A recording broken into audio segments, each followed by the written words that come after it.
हैमिल। Then अगर हम French की कैरेक्टरिस्टिक्स कुछ कीवर्ड्स में याद रखेंगे, this was he was also sensitive,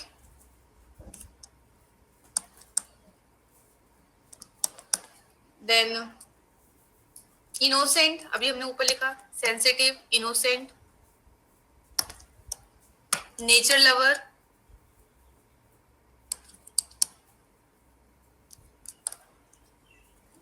then good observer. तो बेसिकली ये कीवर्ड्स हैं दोनों के कैरेक्टरिस्टिक्स को आपको लर्न करने के लिए। अब जब इससे रिलेटेड कुछ भी क्वेश्चन आता है तो you can write in words को हेल्प करके आप लिख सकते हो। बेसिकली स्टोरी क्या थी मैं एक बार वापस से बता देती हूँ कि जो फ्रेंच है he was the student, mister Hamel का स्टूडेंट था। ये अलास्का एक स्टेट है फ्रांस में, वहां की बात है। जो कंट्री थी, country was now controlled by Persian, क्योंकि पर्शियन और फ्रांस का जो वॉर चल रहा था उसमें जो पर्शियन थे वो देवर विल, तो उन्होंने बेसिकली दो स्टेट पर कंट्रोल कर लिया था। So this story is about the state Alaska की स्टोरी है ये।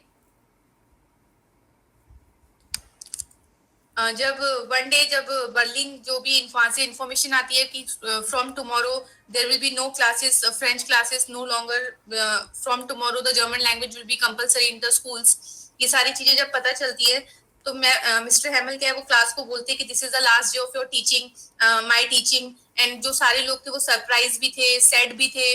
अब जो मिस्टर हैमिल थे उन्होंने अपने स्टूडेंट्स को बताया कि अपनी स्टडीज को हार्ड रखना है, अपनी फ्रेंच लैंग्वेज है उसको हमेशा अलाइव रखना है, कभी भी भूलना नहीं है, अपनी मदर टंग की इंपॉर्टेंस हमेशा रखनी है।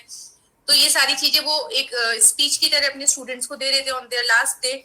जब जो फ्रेंड है उसको भी बहुत काफी बुरा लगता है अंदर से, वो सोचता है कि काश मैंने स्टडी हार्डर की होती पहले। देन एम हैमिल अपनी फाइनल लेसन उस दिन फिनिश करते हैं, सारे जो स्टूडेंट्स हैं वो अच्छे से सुन रहे होते हैं, बाकी इस तरीके का सिचुएशन होती है। और जो लास्ट उनका वर्ड था जो उन्होंने लिखा था, इसको भी बेटा लर्न कर लेना क्योंकि ये भी इम्पोर्टेंट है।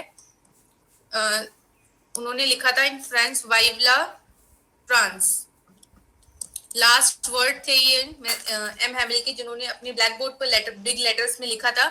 इसका मीनिंग क्या है you know? Live long live France. Yes, so ये इससे भी क्वेश्चन बन सकता है। सो बेसिकली ये आपकी स्टोरी थी द लास्ट लेसन की, काफी इजी स्टोरी है। मेन दो कैरेक्टर्स हैं यहाँ पे, फ्रेंच और M Hamel. M Hamel is a French teacher and French is student, और फ्रेंच ही नरेटर भी है, राइट? इस स्टोरी में नरेटर कौन है? Who is narrator? फ्रांस ही नरेटर है, वही इसको नरेट भी कर रहा है इस स्टोरी को। सो आई थिंक आपके टेक्स्ट बुक में तो टेक्स्ट बुक के क्वेश्चन आंसर्स कहाँ है? टेक्स्ट बुक में तो इतना कुछ दे नहीं रखा है। कुछ इंपॉर्टेंट क्वेश्चन है मैं आपको लिखवा देती हूँ, यू कैन राइट, और जहां भी आपको इसके आंसर्स मिलेंगे देन आप लर्न कर लेना।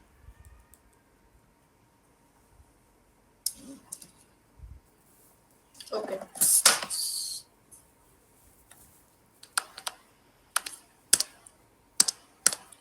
क्वेश्चन आंसर्स लिख लो लास्ट लेसन के।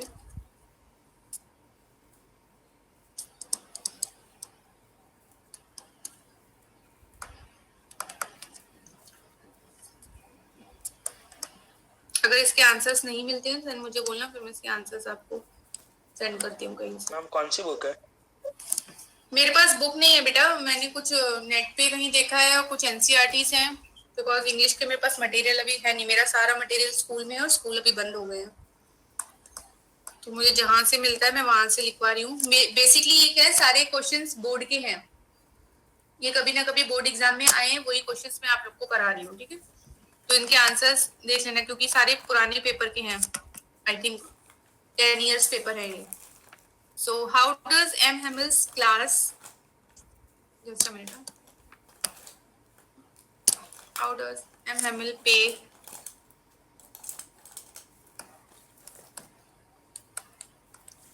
a tribute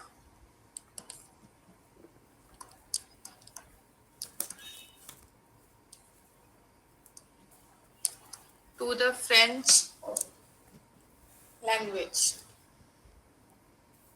अच्छा, who will answer? इसका आंसर कौन करेगा? कैसे उसने लास्ट डे में MML ने ट्रिब्यूट दिया था टू देयर फ्रेंच लैंग्वेज? क्या हो सकता है इसका आंसर?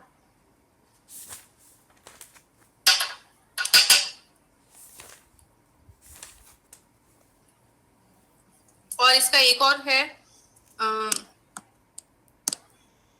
और करके अलग तरीके से पूछा गया है. What did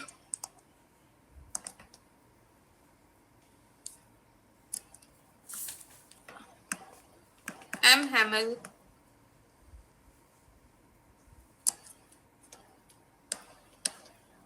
tell them about the French language?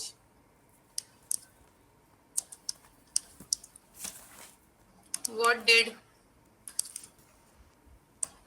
he ask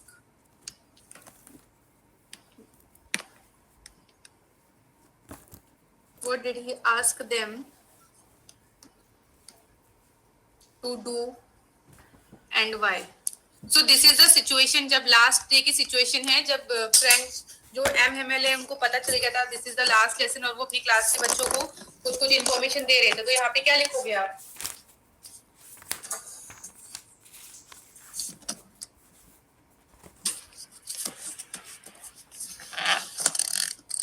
ma'am ये कितने मार्क्स का क्वेश्चन है? This question is of नहीं, this is short answer, maybe 2-3 marks, 3 marks.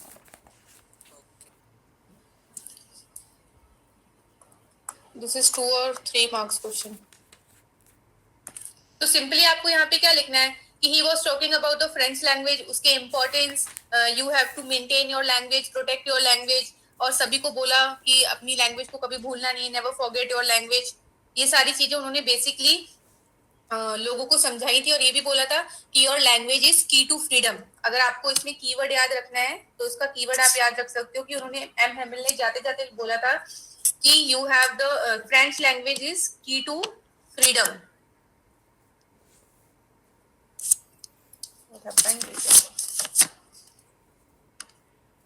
की टू फ्रीडम.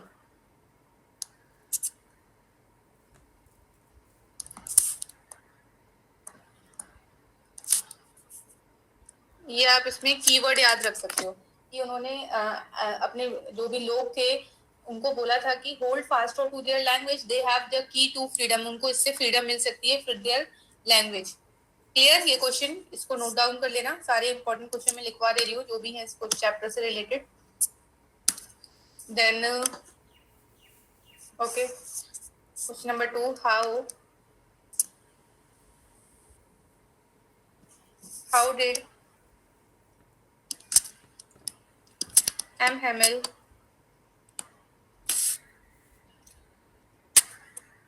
ये तो जस्ट सिमिलर ही हो जाएगा. फेयरवेल के दिन उन्होंने क्या क्या डिक्लेयर किया, ये सब इसमें यही आ जाएगा. Importance of French language. Franz का लिखते हैं कि how did Franz react to the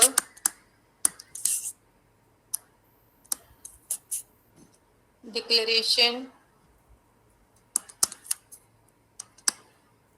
that it was their last French lesson. So how was the Fran's reaction? He was sad or happy?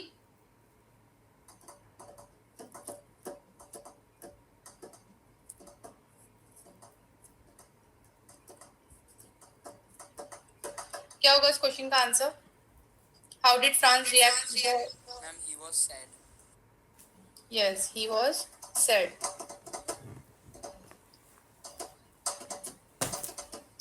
Maybe he was sad and shocked. ये भी लिख सकते हो आप, इसमें shocked भी लिखा हुआ है. Okay. Then question number 3.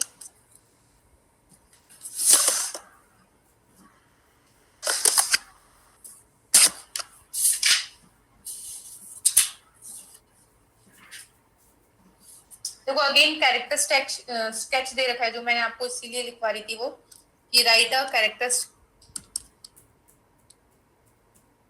This one from long answer.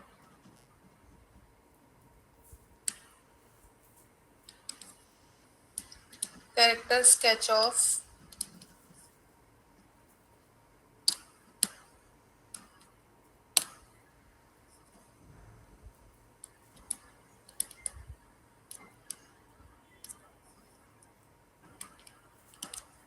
M. Hamill. And मैं साथ में कंबाइन करके दो क्वेश्चन को एक क्वेश्चन कर दे रही हूँ. M. Hamill and M. Hamill as a teacher. Okay, M. Hamill as a teacher and Franz as a student. दोनों के कैरेक्टरिस्टिक्स जो भी ऊपर डिस्कस किए थे. Then you can justify the title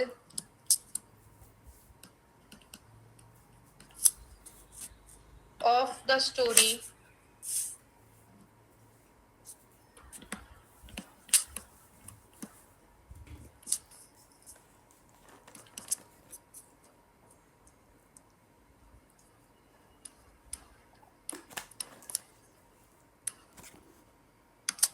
the last lesson.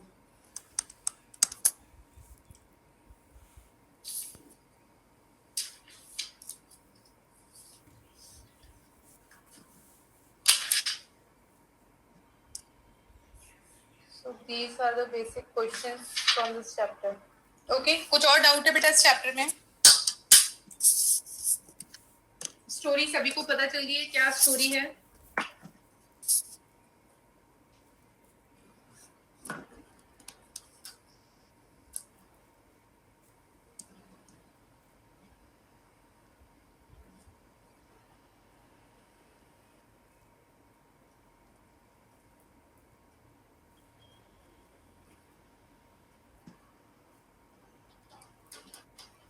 So we can start second chapter. Yes, ma'am. Okay.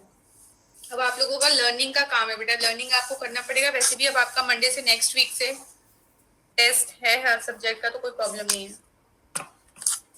And आपको Sunday चलो free मिल रहा है. दैट इज वेरी नाइस ना.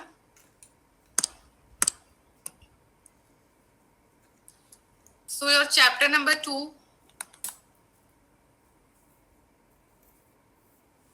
Lost spring. पढ़ा है किसी ने ये चैप्टर? क्या है इसकी स्टोरी?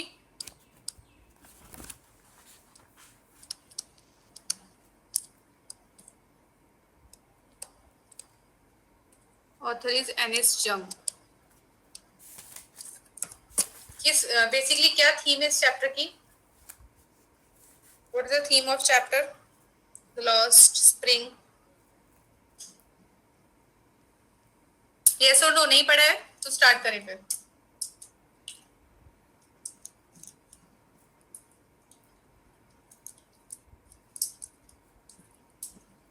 टेल मी बेटा, अभी तक नहीं पढ़ा है आप लोगों ने? No, ma'am. ओके, सिंपल फटाफट से यस नो बोलना है. No, ma'am. ओके चलिए. सो बेसिकली जो लॉस्ट स्प्रिंग है इसकी जो थीम है, सबसे पहले थीम डिस्कस करते हैं. जो ये चैप्टर है, ये चैप्टर पॉवर्टी के बारे में है, चिल्ड्रंस के बारे में है, कि वो जो उनके जो पुअर चिल्ड्रंस हैं जो गार्बेज पिक कर रहे हैं या फिर जो कचड़े में से जो सामान बीनते हैं, दैट इज जो रैग पिकर्स जिनको हम बोलते हैं, उनके बारे में स्टोरी है. तो इसकी जो पूरी थीम है वो पॉवर्टी और पुअर चिल्ड्रन के आसपास है, कि उनका जो एक्सप्लॉयटेशन है, देन देयर इनोसेंस, उनकी जो एजुकेशन नहीं हो पा रही है, वो खेल नहीं पा रहे हैं, दे कांट प्ले. बेसिक ये स्टोरी उनके चाइल्डहुड के बारे में है. तो जो चैप्टर है वो दो पार्ट में डिवाइडेड है. अगर आप अपनी टेक्स्ट बुक में देखेंगे तो शायद फर्स्ट जो है that is sometime I find the rupee in the garbage, इस तरीके से हेडिंग दे रखा होगा, वो चैप्टर है, वो फर्स्ट पार्ट है. देन सेकंड पार्ट पे लिखा होगा I want to drive a car. तो बेसिकली ये स्टोरी दो लोगों के बारे में है, साहिब एंड मुकेश. तो अगर हम इसके कैरेक्टर, पहले हम इसका थीम लिख लेते हैं, जैसे कि आपको थीम पता चल जाएगी. कभी भी आप चैप्टर पढ़ते हैं तो इस चैप्टर को इसी तरीके से किया करिए. इसकी थीम क्या है? तो बेसिक जो ये चैप्टर है इसकी जो थीम है that is about poverty. Then poverty related to the poor childrens. जो स्लम एरिया के जो स्टूडेंट बोलो, स्लम एरिया के जो चिल्ड्रंस हैं उसके बारे में है, जो ऑथर थी उसके घर के आसपास जो उन्होंने अपने घर के आसपास कुछ बच्चों को देखा, रैग पिकर्स थे, देन कुछ बहुत पुअर फैमिली से बिलोंग करते, तो उनका डेली रूटीन कैसा है, उनकी लाइफ में एजुकेशन की क्या इंपॉर्टेंस है, इनोसेंस, ये सारी चीजें इस चैप्टर में बेसिकली हमें पढ़ना है. सो इस चैप्टर के 2 पार्ट हैं. जो फर्स्ट पार्ट है दैट इज मैंने अभी बताया, जैसे कि आपके if you have your NCERTs आप उसमें देखेंगे some time I find a rupee in the garbage. इसमें जो कैरेक्टर्स हैं इस चैप्टर के अंदर, basically there are 2 characters. First is Sahib. First characters name is Sahib. ये आपका फर्स्ट कैरेक्टर है. कैन राइट हियर जिससे आपको पता चले.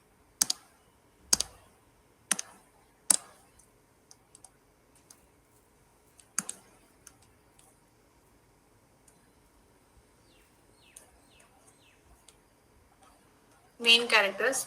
तो फर्स्ट कैरेक्टर इज साहिब. अब जो साहिब है वो क्या है, एक यंग बॉय है. He was a young boy, क्योंकि बिकॉज मैंने अभी यहाँ पे मेंशन किया पुअर चिल्ड्रन के बारे में है. तो जो साहिब है he was a young boy. If you want to note, आप इसको एक जगह पे नोट करो तो ये आपको पूरा चैप्टर पढ़ने में काफी इजी रहेगा.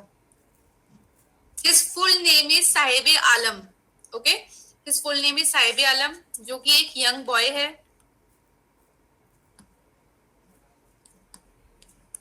एंड ये कहाँ पे रहता है, सीमापुरी पे रहता है. Seemapuri is in Delhi slum area. ये बेसिकली दिल्ली और यूपी बॉर्डर में पड़ता है. ये थोड़ा पुअर एरियाज को हम कंसिडर करते हैं. सो मैं यहाँ लिख देती हूँ Delhi UP border. So first character is your Sahib Alam, जिसको हमने शॉर्ट हर जगह आपको साहिब यूज हुआ होगा. He was a young boy. He lived in Seemapuri which is Delhi UP border. अब क्या है, फर्स्ट सेकंड तो ये पता चला कि वो उसका नाम है, he was boy and he is rag picker. पता है आप लोगों को rag picker?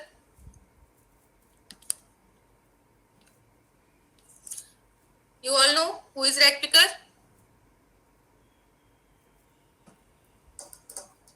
Yes, ma'am.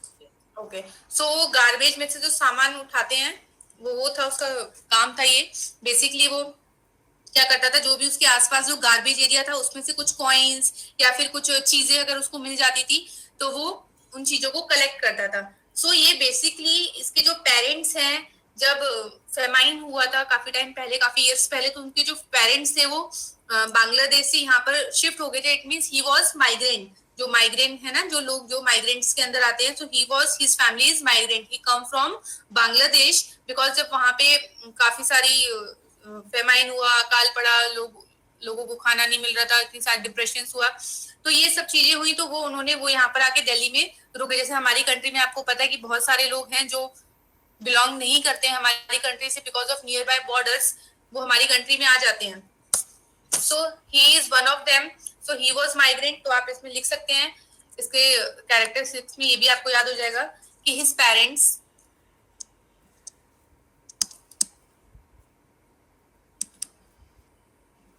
Came from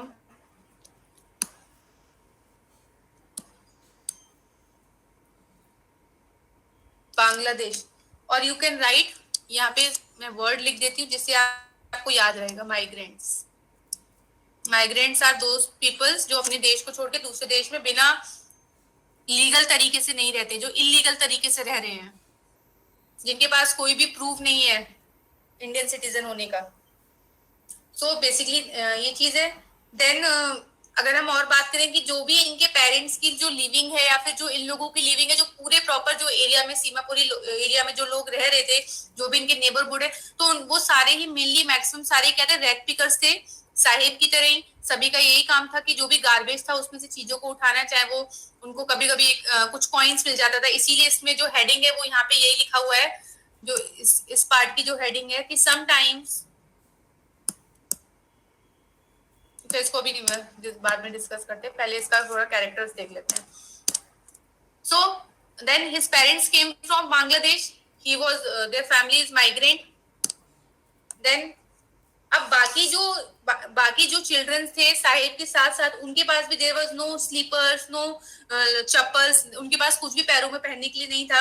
and जो उनके पेरेंट्स थे वो और ज्यादा उनको इतना इंकरेज नहीं करते थे ना. देखो स्लम एरिया, अगर हम स्लम एरिया की बात करें, जहां भी आपको स्लम एरिया मिलेगा तो स्लम एरिया में ही अनहाइजीनिक तो कोई सवाल ही नहीं है कि वहां पे हाइजीनिक होगा, और ना ही वहां पे उनको कोई हाइजीनिक की सीख सिखाएगा कि आपको प्रॉपर हाइजीन मेंटेन करनी है, आपको साफ सफाई करना है, आपको डर्टी क्लोथ्स नहीं पहनने हैं, आपको हैंड वॉश करना है. जब अगर वही लोग ये सारी चीजें करने लगेंगे तो फिर प्रॉब्लम ही क्या है. तो ये सब चीजें वहां पे तो उनके पेरेंट्स भी उनको इतना ज्यादा इंकरेज नहीं करते थे. बाकी जो साहिब था, साहिब का जो हम कैरेक्टर की बात करें तो Sahib wants to go to school. जो साहिब था उसको स्कूल जाना बहुत पसंद था. बट साहिब जैसे और जितने भी वहां पे बच्चे रहते थे, चिल्ड्रंस रहते थे, किसी के पास भी स्टडी करने का मौका नहीं था, because they have lack of schools in neighbourhood और उनके आसपास जो भी गवर्नमेंट स्कूल, क्योंकि बिकॉज दे गवर्नमेंट स्कूल में इनको फ्री एजुकेशन मिलेगी, मिड डे मील मिलेगा, तो उनके आसपास स्कूल्स की कमी थी. वो स्टडीज नहीं कर सकते थे, अच्छे स्कूल्स में वो जा नहीं सकते थे बिकॉज ऑफ कि वो लोग पुअर फैमिली से बिलोंग करते हैं. बट अगर हम साहिब की बात करें तो Sahib loves to attend the school. अगर हम गवर्नमेंट के स्टेप्स की बात करें तो गवर्नमेंट तो काफी सारे स्टेप्स लिए रहे कि कंपलसरी कर दिया है, फ्री एजुकेशन है, फ्री बुक्स है, फ्री यूनिफॉर्म्स है, and they even get mid day meal, उसमें उनको प्रॉपर न्यूट्रिशन फूड मिलता है. गवर्नमेंट अपने तरीके से कर रही है. बट अब इनको स्कूल तक पहुंचाना तो इनके पेरेंट्स का काम है ना, इनका काम है कि ये स्कूल तक पहुंचे. But if we are talking about Sahib loves to attend the school. Then और उसको क्या पसंद था, he love to watch tennis. उसको टेनिस देखना काफी पसंद था. Then earn more money, obviously जब उनका काम ही वही है तो earn to more money. So these are the characteristics about the Sahib, जो प्रॉपर जिनके बारे में था. अब हम पढ़ते हैं स्टोरी, जो हमारा फर्स्ट पार्ट है. So first part is sometime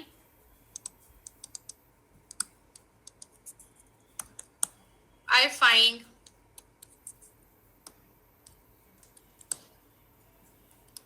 a rupee in the garbage.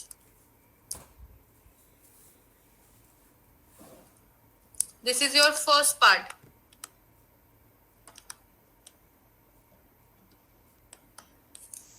सो देखो अब यहाँ पे इसमें क्या है कि जो ऑथर है, ऑथर काफी टाइम से इसको साहिब को नोटिस कर रहा था, क्योंकि ही वाज रेक्टर, इसके घर के आसपास जो भी गार्बेज था वहां से काफी चीजें उठाने के लिए आता था. तो और बाकी मैंने आपको बता ही दिया कि जो साहिब की फैमिली थी, he was come from Bangladeshi. Then उनके घर के आसपास स्कूल्स नहीं थे, उनके नेबरहुड में स्कूल्स नहीं थे, और जो साहिब की तरह वहां पे बहुत सारे there are very more number of rag pickers in this area. So उनका बेसिकली जो ट्रेडिशन वर्क, अगर हम बोले, उनका ट्रेडिशन वर्क ही था रैग पिकर्स का. इट मीन्स वो सामान उठा देते हैं कचड़े में से. उनको कभी कुछ प्लास्टिक मिल जाते हैं, वो प्लास्टिक को सेल कर देते हैं. अगर उनको कुछ आयरन का मिल जाता है, टीन मिल जाता है, तो उससे उसको ज्यादा मनी मिलती. कभी कभी उनको कुछ वैल्यूएबल चीजें भी मिल जाती थी कचड़े से. तो उनका बेसिकली यही काम था.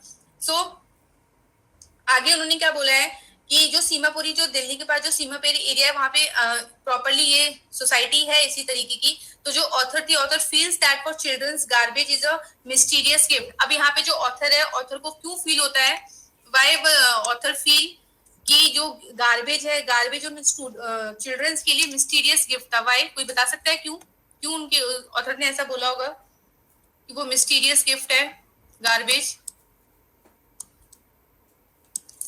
Because they get many things from it. Exactly, because they get many things from this. और अगर हम ये बोले कि ये इनका एक सर्वाइवल का सोर्स भी था, द गार्बेज, उसी की वजह से वो क्या कर रहे थे, सर्वाइव कर रहे थे. अब बेसिकली जो साहिब थे, उनकी जो भी, देखो साहिब जैसे बच्चे सभी का डिजायर होती है, और जो रियलिटी है दोनों में क्या है, काफी डिफरेंसेस. अगर हम सिचुएशन की बात करें, हर बच्चा चाहेगा, अगर आप देखें जो हमें बैगर्स भी मिलते हैं, किसी से भी पूछना, तो उनके फैमिलीज जो बड़े लोग हैं वो जबरदस्ती उनको भेजते हैं, भाई आप जाओ. क्योंकि अगर किसी फैमिली में सपोज 4 मेंबर हैं, अगर वो 4 मेंबर्स अलग अलग जगह काम करेंगे तो उनको जो पैसा एक दिन में जो मिल रहा है वो उनको ज्यादा मिलेगा। अब इसमें से अगर वो 2 बच्चे अपने स्कूल भेजेंगे तो वो बोलते स्कूल जाके तो मेरा बच्चा टाइम वेस्ट ही करेगा ना, उससे अच्छा यहाँ पे आकर 4 घंटे काम करेगा तो कुछ पैसा मिलेगा। ये उन लोगों का थिंकिंग है। तो दैट्स वाई अगर गवर्नमेंट उनको फ्री अपॉर्चुनिटी भी देती है तो they are not happy to going for school. बेशक अगर स्टूडेंट्स का मन करे, बच्चे जाना चाहते हैं, childrens, but parents are not allowed. फिर क्या होता है कि सडनली एक दिन साहिब को एक जॉब मिलती है, दैट इज रैग पिकिंग। जब वो रैग पिकिंग के बाद एक जो टी ओनर होता है, टी ओनर उसको काम दे देता है, चाय की दुकान पे उसको काम मिल जाता है एंड उसको वो बोलता है कि I am giving you 800 rupees. वो 800 रुपए उसको पर मंथ देगा और साथ में मील प्रोवाइड करेगा। बट जब वो वहां पे जाता है तो उसको वहां पे काम करना पड़ता है, then he gained a better salary and security. इस तरीके से उसको धीरे धीरे करके कुछ काम मिलता है। बट यस ऑफ कोर्स जब वो टी स्टॉल पर काम करता है तो जो उसकी थिंकिंग थी, साहिब की थिंकिंग क्या थी, साहिब ये सोच रहा था कि उसकी फ्रीडम चली गई है, क्योंकि उसको पर्टिकुलर उस एरिया में उस जगह पे बैठ के एक जगह पे बैठ के काम करना पड़ता था। उसके पास मतलब वो अपने आप को एक फ्री वर्ड नहीं समझ रहा था, जैसे कि वो पहले था अब खुद का मास्टर, बट अभी वो अपने आप को इस तरीके से नहीं समझ रहा था। तो बेसिक ये आपका फर्स्ट पार्ट की स्टोरी है कि समटाइम्स आई फाइंड अ रूपी इन द गार्बेज। इसको इसीलिए ऑथर ने इस स्टेटमेंट को दिया है कि उन लोगों को कभी कभी मतलब उनके लिए वो एक मिस्टीरियस गिफ्ट था। उनको मतलब ऐसे वो इस tरीके से उसमें गार्बेज में से ढूंढते जैसे कि उनको उसमें से गोल्ड मिल जाएगा। बेसिक स्टोरी यही है। तो सेकंड पार्ट है आपका I want to drive a car. First part बेटा समझ में आ गया अबाउट द साहिब। साहिब के बारे में पहले वो रैग पिकिंग का काम करता था, देन उसको लास्ट में एक जॉब मिला टी स्टॉल पर, और जो टी स्टॉलर था वो उसको उसने प्रोवाइड किया 800 रुपीज पर मंथ प्रोवाइड किया। बट उसको वहां पे काम करने के बाद थिंकिंग ऐसी आई कि he lost his freedom, then but because of better opportunity, better salary, वो वहां पे उसने काम करना स्टार्ट कर दिया। सो ये स्टोरी थी साहिब की फर्स्ट पार्ट में। Clear?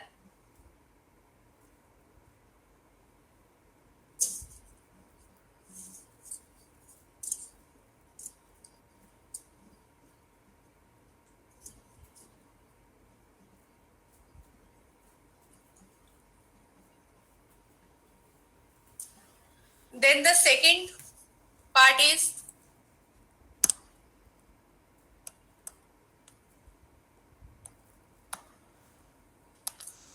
I want to drive a car. अब ये सेकंड पर्सन की बात है। अब इसमें जो मेन कैरेक्टर है, the main character was Mukesh. जैसे कि वहां पे साहिब था जिसका पूरा नाम साहिब आलम था, यहाँ पे the main character is Mukesh. अब जो मुकेश है, सब फर्स्ट ऑफ ऑल जो ऑथर थी उसको दूसरी जगह पे जहां वो वर्क के लिए जाती थी वहां पे उसको ये पर्सन मिला, वहां पे उसने इस पर्सन को देखा। तो बेसिकली अगर हम मुकेश के कैरेक्टर की बात करें तो जो मुकेश था ही इज फ्रॉम फिरोजाबाद। ये भी दिल्ली से ही था। जैसे कि मुंबई में सबसे बिगेस्ट स्लम है, ऐसे ही दिल्ली में भी बेटा स्लम एरिया बहुत ज्यादा है।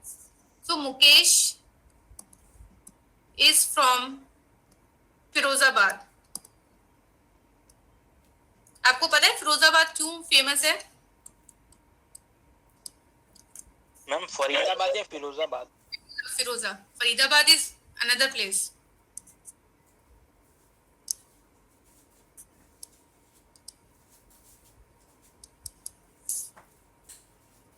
Faridabad is nearby Delhi and Firozabad is proper in Delhi, sorry, Uttar Pradesh.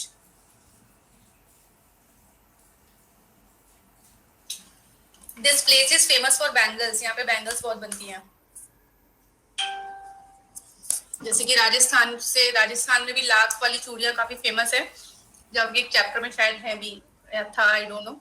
तो इसी तरीके से जो फिरोजाबाद है, फिरोजाबाद भी जो बैंगल्स के लिए काफी फेमस है। वहां पे मैक्सिमम लोगों का जो लाइवलीहुड है that is from the bangle making. And Faridabad is near by Delhi, that is Faridabad, Noida, ये सब Delhi NCR. So second part कि जो भी फिरोजाबाद में जितने भी जैसे ज्यादातर जो लोग थे, मैक्सिमम लोग थे, एवरीवन इन फिरोजाबाद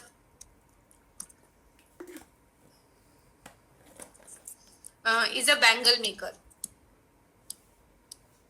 उनका जो भी लाइवलीहुड था, जो भी खर्चे थे, that depends on their bangle making. Then entire उनका था थिंकिंग दैट एंटायर नेशन के लिए वो बैंगल्स वहां से बनाते हैं. बट हमेशा देखना कि जब भी जो रियल में मेहनत करता है वहां से वो चीजें चीप में बड़ी कंपनीज और लोग परचेज कर लेते हैं और आगे जाके उसको काफी कॉस्टली रेट पर सेल कर देते हैं, बिकॉज उनके पास प्रॉपर इतना बिजनेस का नॉलेज नहीं होता है. So that is the second thing कि देवर डूइंग इन बैंगल मेकिंग में बिजी थे वो लोग. जितने भी वहां पे जा सारे लोग तो बिकॉज ऑफ ये marriages and divine work in सब चीजों में बैंगल्स की बहुत नीडेड होती थी, इसीलिए सारे लोग वहां पे यही काम करते थे. अब जो एल्डर्स थे वहां के, लिख देती हूँ मैं, द एल्डर्स, आप लोग उसको नोट कर रहे हो?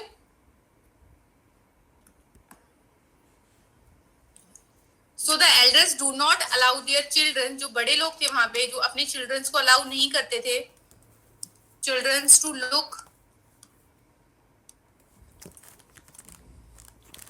at any work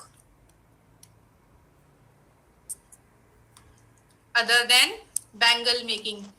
And it is a bit a good example of that cottage industries, cottage business. It is an example of cottage business, bangle making. So the elders do not allow their children to look at any work other than bangle making.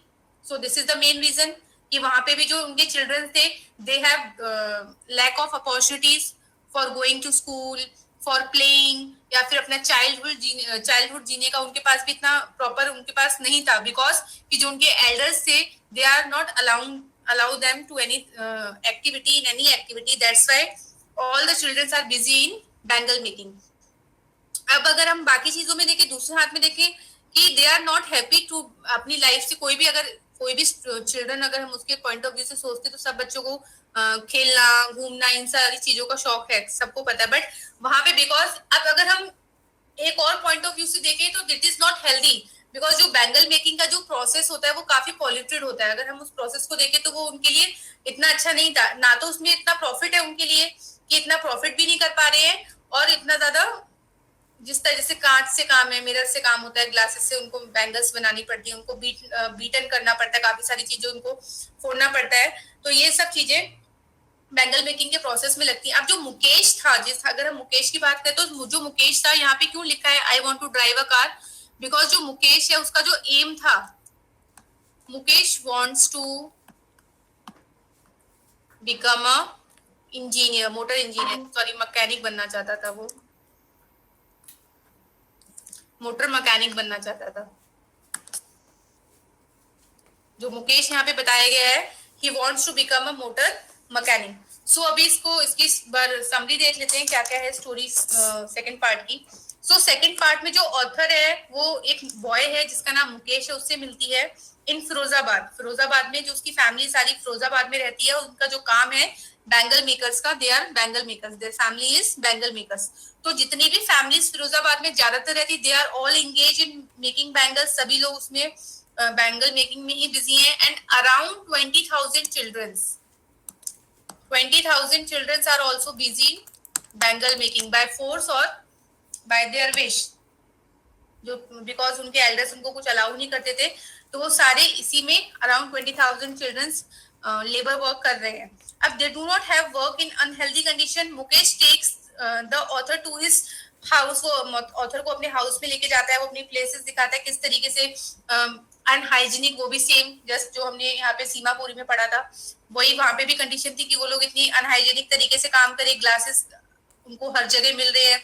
जो मुकेश के father थे they work very hard, but फिर भी वो कुछ एक proper अपनी family में चेंजेस लाने की कोशिश नहीं कर पा रहे थे. बेशक वो बहुत हार्ड वर्क करे, बिकॉज इसमें प्रॉफिट बहुत कम था. तो इसीलिए जो उनकी ग्रैंड मदर है, वो भी मुकेश की ग्रैंड मदर उस सीन में दिखाई देती है, वो भी वहां पे बैठी होती है. तो प्रॉपर जो ऑथर है वो जाके उसके घर में विजिट करती है कि उसके फादर कितना हार्ड वर्क कर रहे हैं, किस तरीके से बैंगल मेकिंग का प्रोसेस है, जो पेन है, जो उनको बनाने का तरीका है, that was very hard. Glasses को जो कट करना, देन उनको बीट करना, फिर उनको प्रॉपर शेप देना. तो ये सारी चीजें वो ऑथर वहां पे जाके ऑब्जर्व करती है. अब now the author feels that the life of bangle makers is a vicious cycle of pain and mystery of which there is no end. जो मैंने अभी आपको बताया, क्योंकि जो प्रोसेस है that is not easy. कोई मशीनरी नहीं होती है कि मशीन में डाला और बैंगल बन के रेडी हो जाएगा. अगर आप होगा कभी तो प्रॉपर वीडियोस देखना किस तरीके से बैंगल बनाई जाती है, जो ट्रेडिशनल तरीके से बनाते थे. Now there are many machinery अभी जिनके पास जो कैपिटल लगा सकते हैं, दे कैन परचेज मशीनरी से मेथड इजी, बट जो अभी भी ट्रेडिशनल तरीके से बनाते हैं बिकॉज ऑफ एक हैमर और थोड़ा सा आग जला के प्रॉपर तरीके से जो ट्रेडिशनल तरीके से बनती है आज अभी भी, वो भी बहुत हार्ड मेथड है. इसके बाद जो ऑथर सीज अ गर्ल, इसके बाद एक ऑथर एक गर्ल को देखती है, that's name is Savita.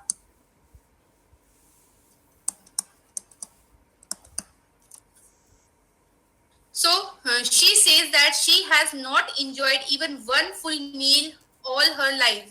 So वो क्या, जब वो उससे थोड़ा बात करती तो उसने बोला कि she has not even enjoyed a one full meal. उसने कभी अपनी लाइफ में पूरा भरपेट कर खाना नहीं खाया है. The author say that the cry of poverty rings in every homes in Firozabad, same just like in Simapuri. जैसे वहां पे जितनी पॉवर्टी थी उतनी ही पॉवर्टी इस एरिया में भी थी. Then these poor peoples are exploited by साहूकार, पुलिसमैन. अब देखो एक्सप्लॉइटेड का जरूर याद रखेंगे कि जो भी पुअर लोग हैं, नॉट हम ये सिर्फ सीमापुरी और फिरोजाबाद या सविता और मुकेश की बात नहीं कर रहे, बेसिकली अब ये फॉर एवरी पुअर पर्सन, क्योंकि ये क्वेश्चन आपका बनेगा.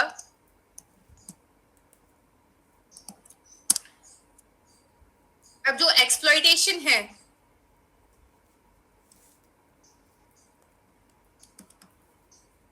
अब इनको बेसिकली कौन कौन से लोग हैं जो एक्सप्लॉइट करते हैं. अब साहूकार आ गए, क्योंकि साहूकार तो बैंगल मेकिंग में आ जाएगा बिकॉज जो परचेज करते हैं. देन पुलिसमैन,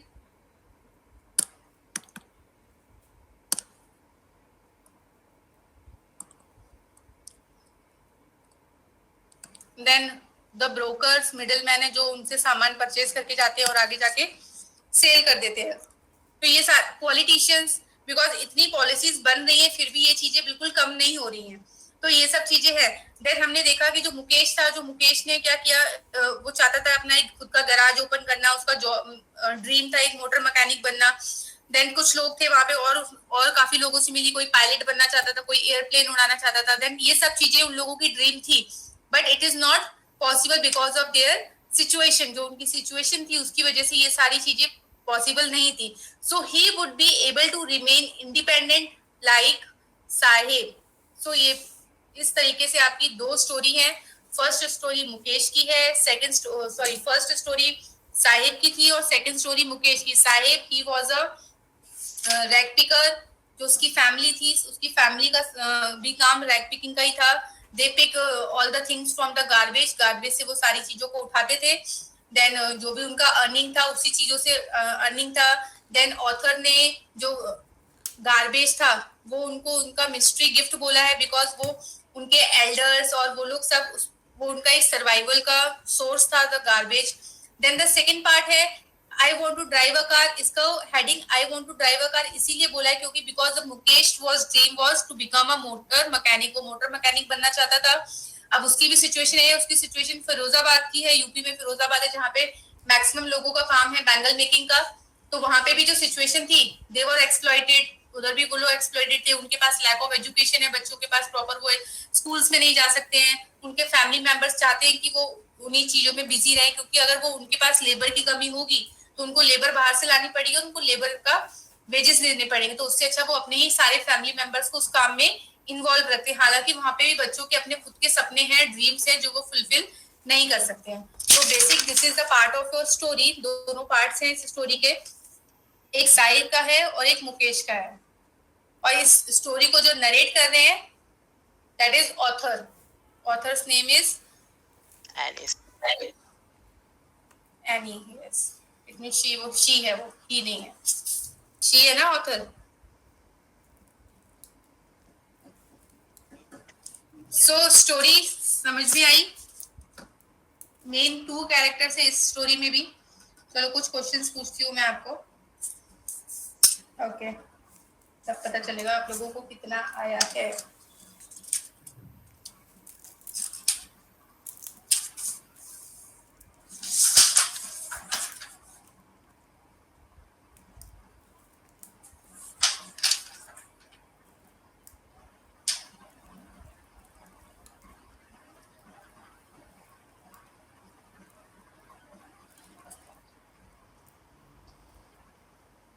एंड वो बांग्लादेश में ढाका से था बेटा। ये आपकी अगर आप लोग एनसीईआरटी चेक करोगे तो वहां मिल जाएगा।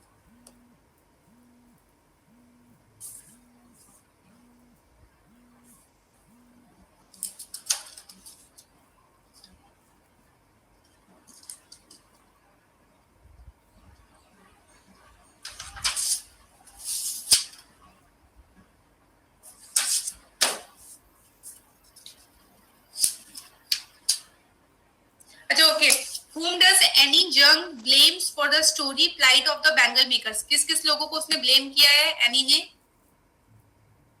The middleman, the policemen, the lawmakers, साहूकार, ये सारे लोग इसमें आ जाएंगे। Then okay, what does Sahib look for in the garbage dump? Sahib क्या ढूंढता था garbage dump में? किस होप से क्या मिल जाए उसको?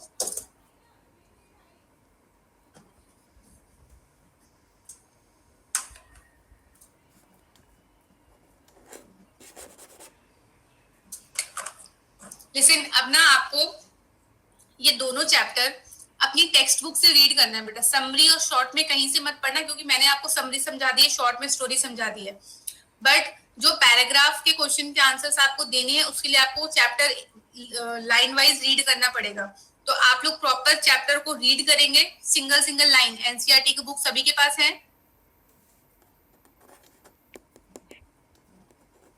No? Yes ma'am.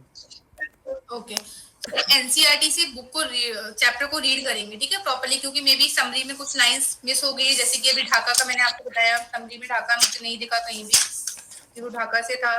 Then one more thing कि उन्होंने बांग्लादेश क्यों छोड़ा था, that is also the reason आपको बुक में मिल जाएगा कि बिकॉज ऑफ द स्टॉर्म्स और ये चीजों से उनके घर और ये सब खराब हो गए थे, इसकी वजह से उनको वहां से इंडिया आना पड़ा। That is the main reason. ये क्वेश्चन पूछ सकते हैं कि why did Sahib's parents leave Dhaka and migrate to India. तो इसमें आपको इसका आंसर देना पड़ेगा कि उनका रीजन क्या था। बिकॉज आप ये भी लिख सकते हैं simply in the search of livelihood. सबसे सिंपल आंसर है कि वो लाइवलीहुड के सर्च में इंडिया में आए थे, क्योंकि उनका जो घर था, their home and field destroy in storms, that is the main reason. ठीक है, अगर इसका जो रीजन है माइग्रेट का मैं लिख देती हूँ यहाँ पे। मैम ऐसे आ सकते हैं मतलब बांग्लादेश से इंडिया? हाँ आ सकते हैं, लोग इतने हैं। आप बंगाल में देखो, रियल में कितने सारे लोग हैं। हाँ, लेकिन वहाँ तो मतलब इलीगली लेके आते हैं ना। ये लोग इलीगली है बेटा, कोई लीगल नहीं आ सकता है। ऐसे ऐसे लीगल आने के लिए यू हैव पासपोर्ट, आपको यहाँ पे कुछ काम है तभी आ सकते हो। अगर आपके पास जॉब नहीं है तो आप किसी और कंट्री में कैसे जाके शिफ्ट हो सकते हो परमानेंट? आपको वो मिलता है ना परमानेंट मेंबरशिप, क्या बोलते हैं उसको, देखो पीआर, यस, परमानेंट रेसिडेंट। जब तक वो आपको सैंक्शन नहीं होता तब तक हम किसी कंट्री में जाके नहीं रह सकते हैं ना। और अगर आप और ही मतलब ऐसे ही चले गए हो तो इलीगली होते हैं। टूरिस्ट बन के जाना, दैट इज डिफरेंट, वो भी आपको कुछ टाइम के लिए वीजा मिलता है, वर्क वीजा अलग होता है। तो इन सारे रीजन के लिए वीजा अलग अलग मिलते हैं। अगर बिना इसके लोग आके रह रहे हैं तो वो इलीगली, तभी तो इतना हंगामी जो आपका ये जो बिल पास हुआ था, दैट इज सीआर और सीए बिल बना था, वो उन्हीं के लिए बना है कि जो इलीगल तरीके से रह रहे हैं। इनकी वजह से हमारे पास जॉब्स नहीं है, इतनी पॉपुलेशन है, कितने कम है क्या, ये लाखों में लोग रह रहे हैं इन वेरियस। ये लोग हमारी कंट्री में आ जाते हैं, हम भी गरीबी थे हमारी कंट्री, मतलब एग्जैक्टली ये तो मेन रीजन है। इनकी वजह से जो रियल में जो लोगों को राइट मिलना चाहिए, जो लोगों तक अपॉर्चुनिटी पहुंचनी चाहिए, इनकी वजह से उनको भी नहीं मिल। और आप देखो इनके पास 4-4 आधार कार्ड मिलेंगे आपको, ऐसा नहीं कि सारे डॉक्यूमेंट्स बना के रह रहे हैं। तो सब चल रहा है ये तो रियलिटी है। दिल्ली में जाके देख लो, अब स्लम एरिया भरा किनसे? स्लम एरिया एक्चुअली इन लोगों से ही भरा हुआ है। वहां पे आप स्लम एरिया में देखोगे तो आपको 60 to 70% माइग्रेंट ही मिलेंगे जो अलग अलग स्टेट से यहाँ पर है। और मैक्सिमम ये बांग्लादेशी, कुछ ऑफ कोर्स पाकिस्तानी। अगर जम्मू कश्मीर में आप चले जाओ तो वहां पे आपको वहां के माइग्रेंट मिल जाएंगे। कश्मीर में ये पूरा, ये उड़ीसा, बंगाल, ये सारा एरिया तो पूरा है ही, इसीलिए तो इतने वहां पे दंगे और ये सब हैं।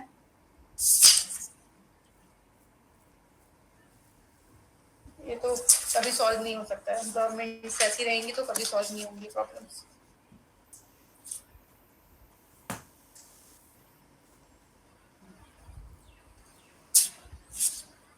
सो इसके भी मैं आपको कुछ क्वेश्चंस लिखवा देती हूँ, इसके क्वेश्चन रख लो, इतने आपको लर्न करना ही है, ठीक है। ये सिर्फ मैं टाइम पास के लिए नहीं लिखवा रही हूँ, ये आपको लर्न करना है।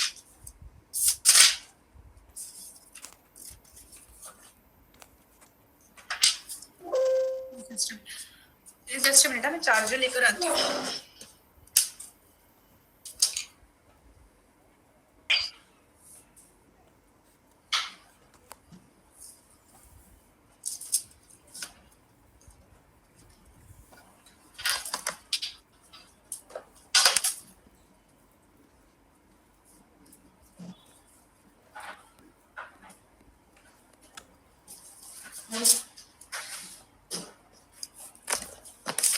Yes, write down. First question.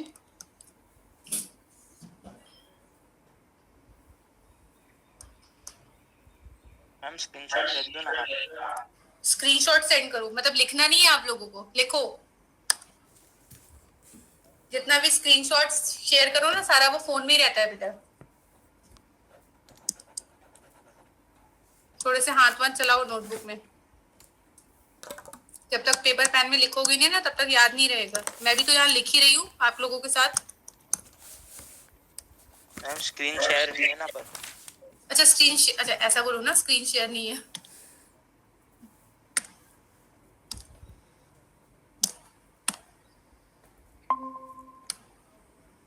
Okay. How is Mukesh attitude towards? जितना आप लोग नोट नहीं करते हो, उतना ज्यादा मैं लिख देती हूँ यहाँ पर, फिर भी आप लोग लिखते नहीं हो। सिचुएशन,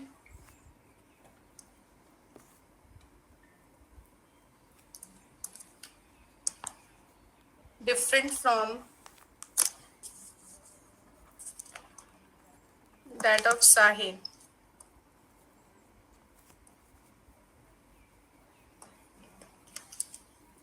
और ये भी सैंपल पेपर का, सैंपल पेपर नहीं, बोर्ड के पेपर का क्वेश्चन है 2016।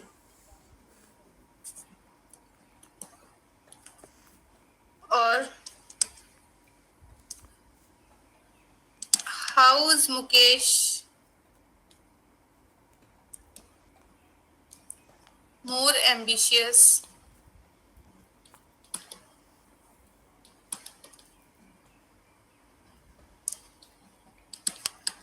in life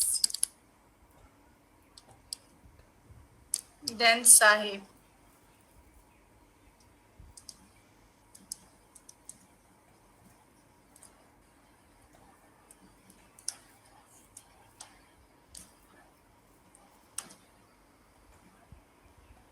Give a reasoned answer.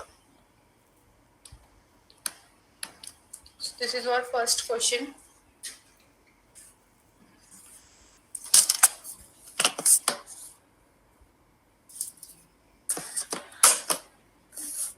Question number 2.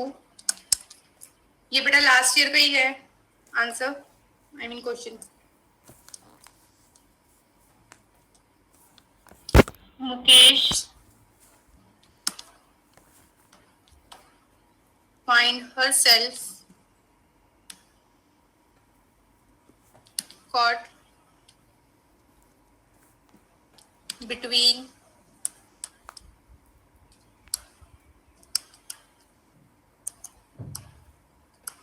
two distinct worlds.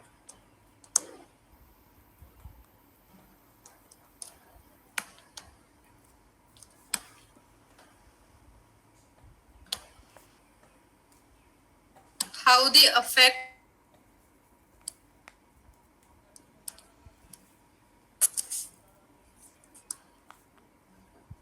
and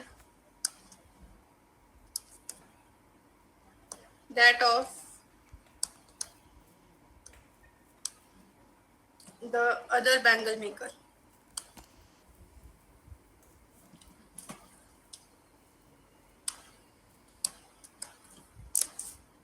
And they are long answer question.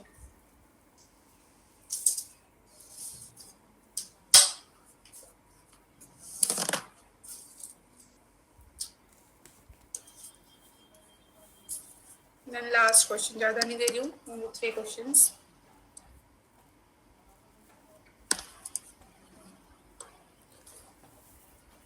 give a brief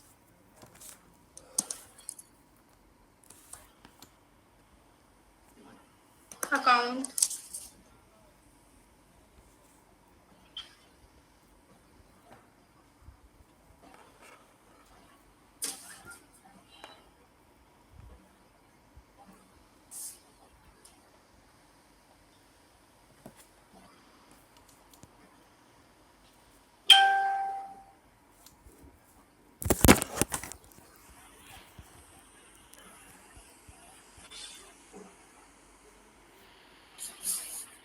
yes give a brief account of life and activities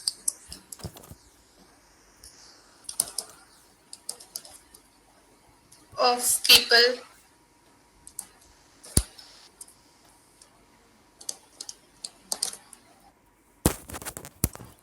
like Sahib आलम. नाम भी तो देखो, साहिब आलम मुगल आजम के listed आ रहे हैं. Settled in Seemapuri.